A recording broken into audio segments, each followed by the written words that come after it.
중앙아시아에 타타르라는 부족이 있는데 이 부족은 원수에 대한 독특한 저주의 말이 있다고 합니다.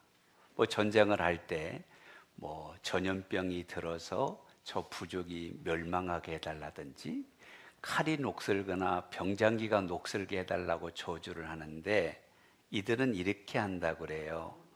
그들은 영원히 한 장소에 머물러 있게 되기를. 전쟁하는 부족이 한 장소에 머물러 있으면 자연스럽게 퇴보하고 자연스럽게 무너진다라는 교훈을 이야기하고 있습니다. 성경은 우리를 향하여 퇴보하지 마라, 머물지 마라. 왜? 신앙이 머무는 것은 하나님의 뜻이 아닌 줄로 믿으시기를 바랍니다. 물론 직장이 안정되고 생활이 안정되어서 거기에 머물러 있는 것은 은혜일 수 있습니다. 그러나 영적으로는 성장해야 되고 깊어져야 하고 성숙해야 될 줄로 믿습니다. 여러분, 생명이 있는 존재는 자라가는 것입니다. 퇴보하지 않습니다. 죽은 물고기는 물에 떠내려 가지만 살아있는 물고기, 특히 연어는 폭포를 거슬러서 올라가는 생명력을 갖고 있는 것을 우리는 보게 됩니다. 믿음 있는 사람은 주를 앙모하는 믿음으로 독수리의 날개치며 올라감 같이 비상하는 믿음, 살아있는 믿음, 생명력 있는 믿음이 되기를 기대합니다. 여러분, 기독교의 생명력 있는 믿음은 나라와 민족을 변화시키고 하나님의 은혜와 복을 누리게 한 사건과 역사를 우리는 볼 수가 있습니다.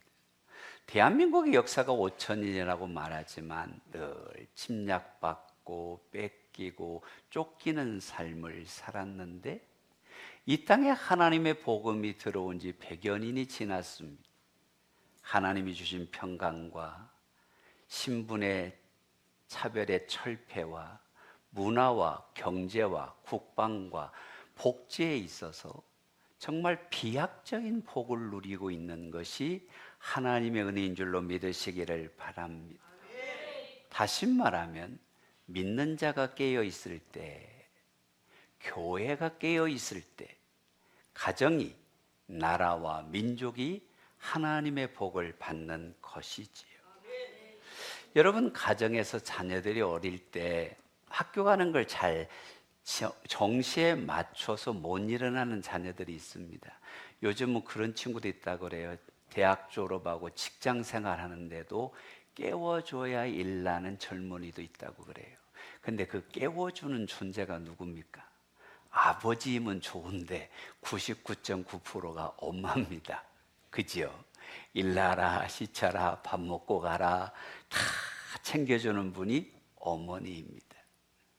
칼빈이 이런 말을 했습니다. 하나님을 아버지라고 부르는 사람은 교회를 어머니로 여겨야 한다. 어머니의 신앙을 가진 한국 교회를 깨울 수 있는, 가정을 깨울 수 있는, 나라와 민족을 깨울 수 있는 믿음이 우리의 믿음이 되기를 소망합니다. 산자는 성숙해야 합니다. 그래야 하기 위해서 첫째로 어떤 상황에서도 믿음을 벗어나지 아니하기를 주님의 이름으로 축복합니다.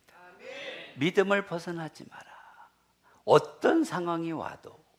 오늘 본문 23절을 보면 또 약속하신 일은 미쁘시니 우리가 믿는 도리의 소망을 움직이지 말고 굳게 잡고. 아멘. 믿음의 소망을 굳게 잡아라. 움직이지 말고 굳게 잡아라. 그래야 성숙한다라는 것입니다. 여러분, 예수 그리스도를 믿고 구원을 고백하고 구원을 누리는 것은 믿음의 종점이 아니지요. 믿음의 시작입니다. 우리의 삶으로 구원을 경험하고 하나님 앞에 서는 그날 구원이 완성되어야 할 줄로 믿습니다. 그래서 빌립보서 2장을 보니까 이렇게 말씀합니다. 항상 복종하여 두렵고 떨림으로 너희 구원을 이루라. 여러분, 지금 구원이 완성된 겁니까?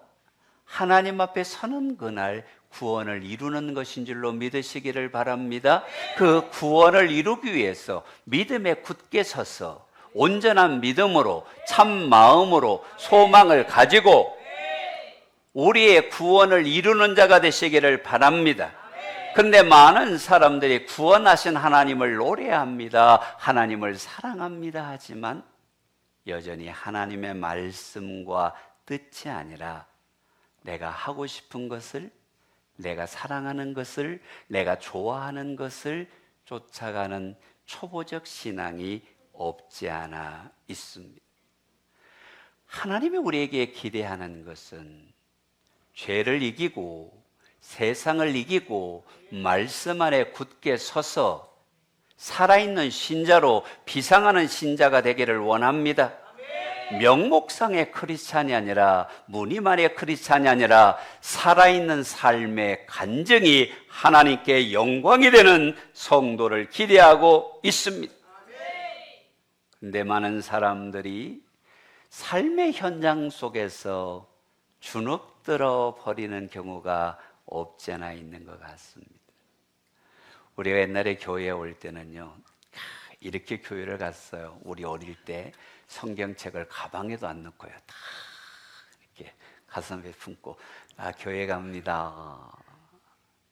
그런데 어느 날인가 이 성경책이 가방 밑으로 들어갔어. 근데 어느 날인가부터 성경책도 안 갖고 와. 조심스럽게 비밀스럽게 신앙생활하는 사람들이 많아집니다. 그리고 이렇게 이야기합니다. 신앙과 현실은 조금 차이가, 아니 많이 차이가 있는 것 같습니다. 그런데 여러분, 진짜라면 달라지지 않습니다. 예전에 어떤 드라마를 보니까요, 세자빈으로 간택된 친구가 신분의 차별을 받는 한 여인을 대변하는데 금비녀가 있었습니다. 근데 소박을 맞은 재수없는 여인의 금비녀라 해가지고 15냥짜리를 한 냥에 후려쳐서 살려고 하는, 쉽게 말하면 상인이 있었습니다. 이때 그 여인이 나서서 여러분, 이 금비녀를 준다면 가져가실 분 하니까 온 동네 사람이 저요 합니다. 근데 이걸 땅에 떨어뜨려 가지고 흙을 묻히고 신발로 막 비볐습니다. 흙이 잔뜩 묻어있는데 다시 들고 여러분, 이 금비녀를 가져가실 분 했더니 한 사람도 빠짐없이 나요 하고 손을 듭니다. 어찌 신분에 따라 금의 가치가 달라집니까? 죗값을 쳐주시기 바랍니다. 기가 막히지요. 여러분, 금 같은 믿음은 환경에 따라서, 사람에 따라서 달라지지 않는 것입니다. 정말 믿는다면, 여러분이 하나님의 말씀을 믿는다면, 살아계신 성령님을 의지한다면 말의 크기가 아니라 삶의 크기가 믿음을 보여주는 자가 되어야 합니다. 갈라디아서 6장 7절을 보세요. 하나님은 우리한테 속지 않아요. 사람이 무엇을 심든지 그대로 거둡니다. 가짜를 심으면 쭉정이가 열매 맺는 것이고 믿음을 심으면 알곡이 열매 맺는 것이지.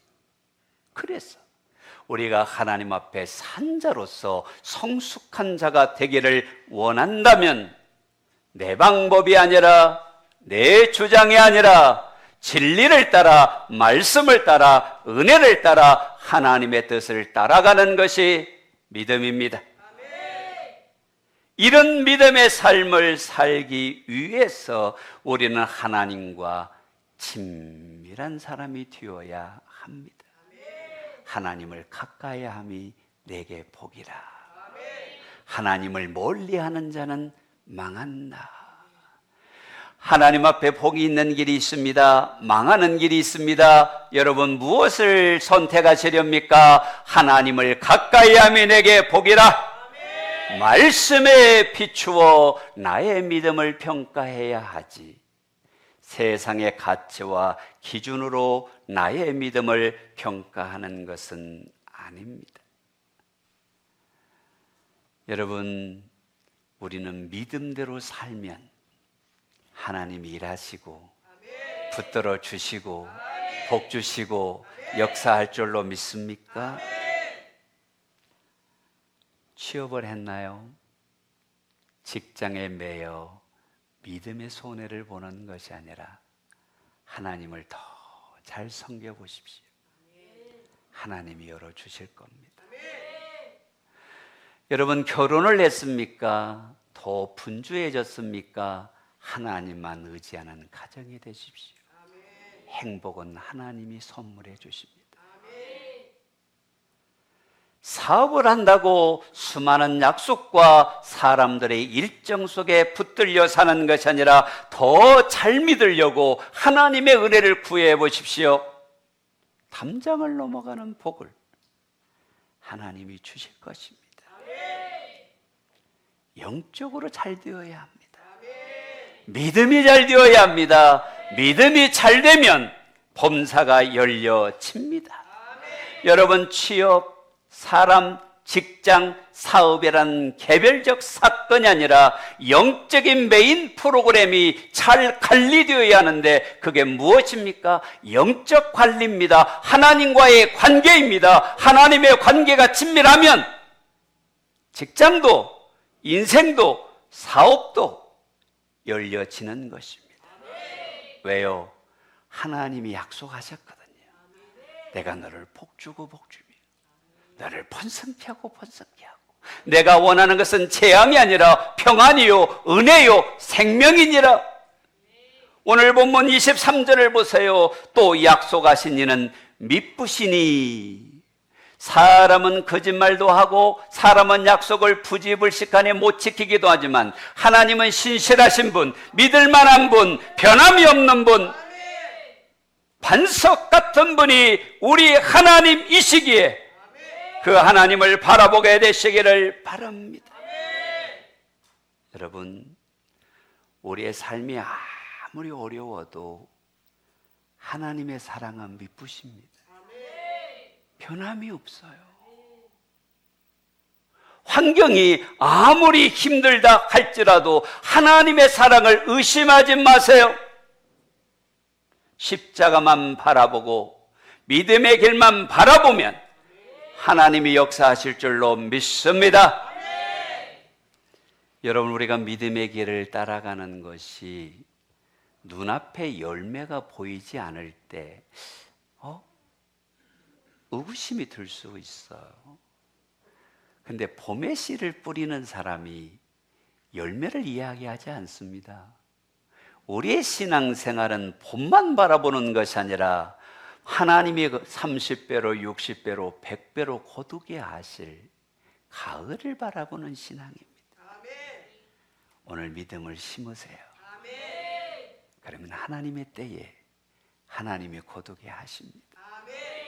우리가 주님을 따라가는 것이 십자가를 지고 주를 쫓는 것인데 많은 성도들이 그 십자가의 눈물과 그 십자가의 고통을 바라보면서 지치거나 낙심하는데, 여러분, 십자가를 져야 빈 무덤의 영광이 있는 것입니다. 나의 오늘의 삶이 십자가를 지고 따라가는 것 같은 곤고함일지 모르나 주님을 위하여 고난을 받으면 모든 죄와 사망의 권세를 이기고 부활할 빈 무덤의 영광이 우리의 것입니다. 할렐루야. 빈 무덤을 바라보아야 사명의 길에 믿음으로 승리하는 것이 아닐까요? 그래서 말합니다. 믿음의 소망을 굳게 잡고 믿음의 길을 벗어나지 마라. 어떤 환경에도 하나님을 의지하라. 하나님을 붙잡으라. 하나님께 나오라. 그러면 하나님 앞에 문제가 생길수록 예배자로 사는 겁니다. 어려울수록 주님을 붙드는 것입니다. 하나님을 가까이 하면 은혜가 다가옵니다. 그런데 하나님을 멀리하면 축복도 멀어지는 것이고, 우리가 하나님 앞에 내 발걸음이 멀리 도망치면 요나처럼 하나님 앞에 풍랑을 만날 수가 있는 것입니다. 그러나 내 인생의 계획과 목표가 아닌 하나님의 뜻대로 살고자, 말씀대로 살고자, 은혜대로 살고자 힘쓰고 애쓰고 믿음으로 나아가면 미쁘신 하나님이 함께 하시고 책임지시고 인도하시고 은혜 주십니다. 믿으시면 아멘. 이것이 우리가 바라보는 영적인 바라봄인데, 이 믿음을 지키기 위해서 우리가 가져야 될 신앙이 있습니다. 두 번째로 공동체 의식으로 함께 격려하라라는 것입니다. 같이 해볼까요? 우리는 한 몸입니다. 믿으십니까? 머리 대신 예수님과 지체된 우리는 한 몸입니다. 여러분, 교회는 공동체예요. 교회가 뭡니까? 에클레시아, 불러냄을 받은 사람들이 모인 무리, 홀로 있는 게 교회가 아닙니다.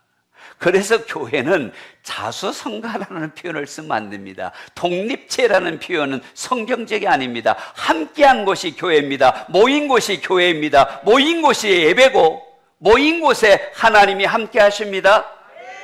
그래서 가끔 신앙생활하는 분들이 하나님과 나와의 관계만 바라보는데, 십자가가 뭡니까? 하나님과 나와의 관계, 옆으로는 성도와 성도의 관계가 만나는 곳이 십자가가 아닐까요?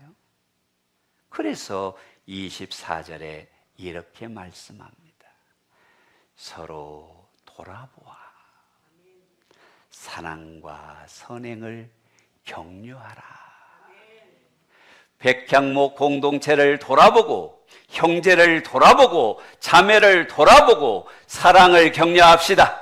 은혜를 격려합시다. 성도들은 독립적으로 하나님 앞에서만 믿음 생활하는 것이 아니라 서로의 관계입니다. 함께의 관계입니다. 한 몸의 관계입니다.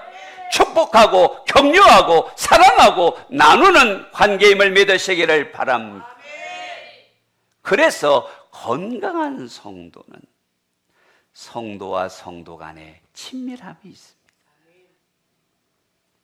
어떤 사회학자가 21세기의 힘은 관계에서 나온다 그랬습니다. 내가 어떤 일로 시험을 받아 자꾸 믿음이 약해지려고 하는데, 믿음 좋은 선배님이 옆에서 내가 너를 위해서 기도할게. 하나님이 당신을 붙들고 있으니까 힘내. 당신은 혼자가 아니야. 우리 함께 기도하자. 관계를 통해 믿음이 세워지는 것입니다.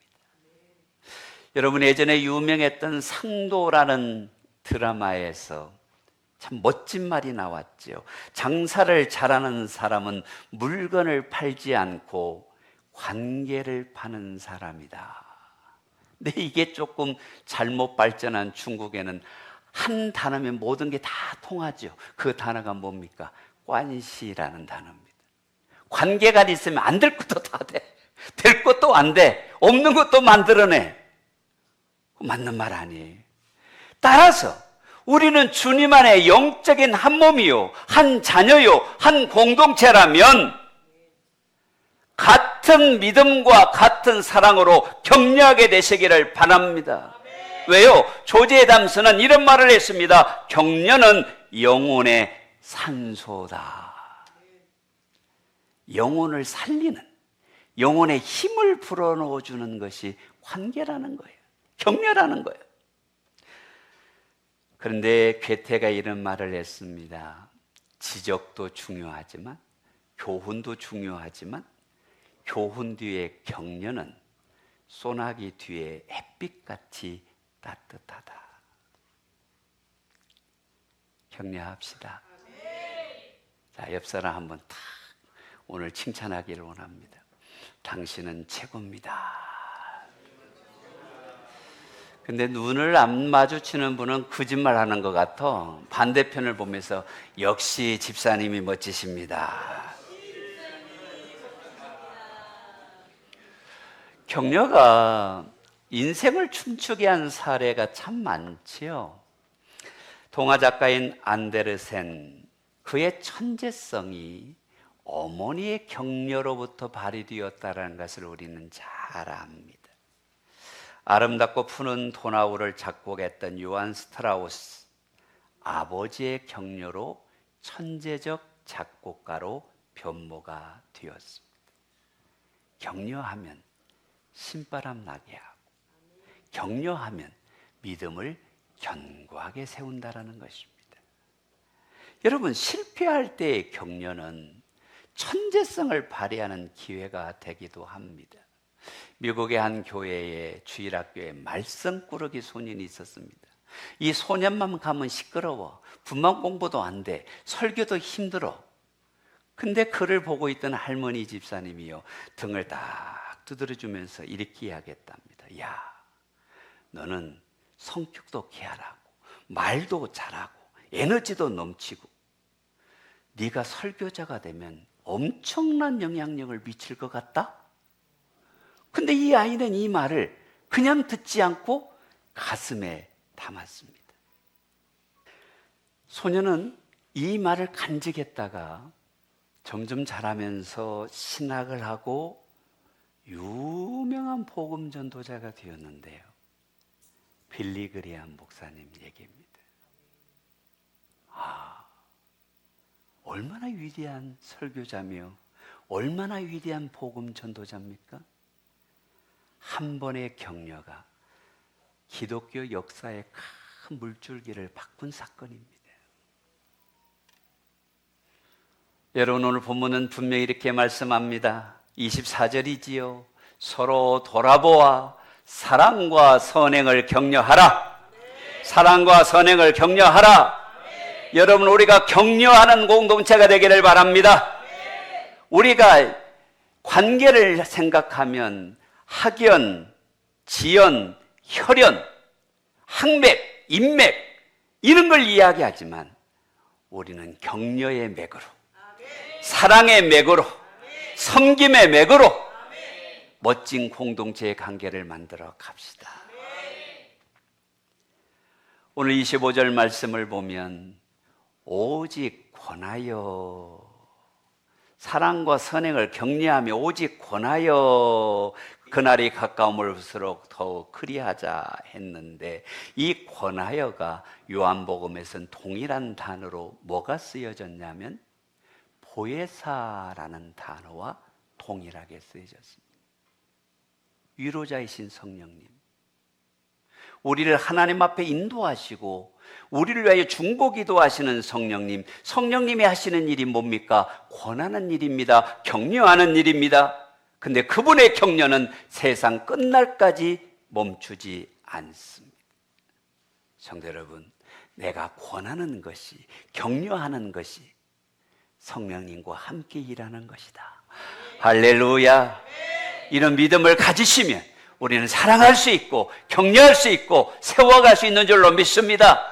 그런데 성경 어디를 봐도 악령이 칭찬한 경우는 없습니다. 불평은 악한 영의 역사지만 사랑과 격려는 성령님의 역사예요. 격려의 은혜를 누리게 되시기를 바랍니다. 한 현인이 이런 말을 했더라고요. 위대한 사람은 믿음과 사상을 이야기하고 보통 사람은 사건을 이야기하고 어리석은 사람은 다른 사람을 이야기한다. 여러분, 찌질하게 뒷담화하지 말고, 그죠? 내가 작은 사람 소인배입니다 하고 사람 얘기하지 말고, 사건 정도 이야기하지 말고 믿음을 간증하고 하나님의 나라를 선포하고 사상을 이야기하는 위대한 비전을 가진 큰 마음을 가진 큰 사람, 믿음의 사람, 사랑의 사람, 우리 백향목 성도가 됩시다. 말로써 격려할 수 있고 마음으로 격려할 수 있고 사랑으로 격려할 수 있습니다. 그런데요, 이렇게 격려하라고 하시는데 여러분, 격동시키는 사람이 있어. 막 화를 불러일으켜. 여러분, 그 설거지하다가 구정물이 있는 다라이를 이렇게 놔두면 다 깔아앉아가지고 위에는 맑은 물처럼 보이는데 이걸 휘 쳐가지고 찌꺼기를 불러일으키는 사람, 격동하는 사람입니다. 격동시키지 말고 격려하세요. 아멘.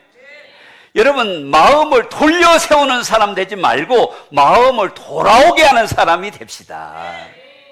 근데 성도들이 이 공동체에서 자꾸 마음을 다치게 돌려 세운다니까. 아니, 돌아오게 해야지. 사랑으로, 선행으로 격려합시다. 그런 사람은 다른 사람을 힘들게 하는 사람이 아니라 다른 사람에게 힘주는 사람. 아멘, 아멘. 무엇을 격려할까요? 믿음이 좋으면 믿음 생활을 잘하면 믿음을 격려해 주세요.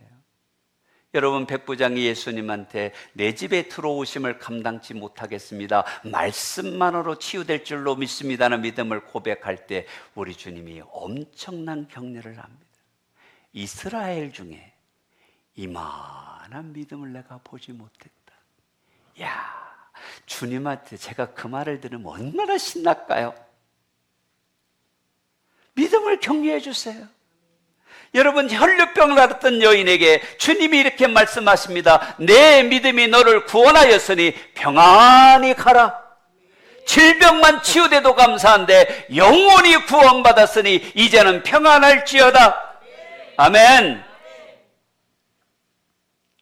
사랑과 선행을 격려하면 좋겠습니다. 열심히 헌신하는 사람, 믿음으로 수고하는 사람, 막달라 마리아가 옥합을 깨뜨릴 때 가룟 유다는 그 여인을 책망했지만 예수님은 이렇게 말씀하셨습니다. 이 여인이 나에게 좋은 일을 하였다. 복음이 전파되는 곳에 이 여인의 믿음도 기억되리라. 이른 아침 영혼을 위하여 헌신하는 교사들 등 두드려 주면서 당신들 때문에 주님의 교회에 미래가 있습니다.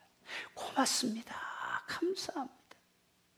여러분, 주일날 장로님들, 집사님들이 주일 회중기도를 하고 나면 참 오늘 회중기도가 은혜가 되네요. 제가 힘을 얻습니다. 장로님 존경합니다.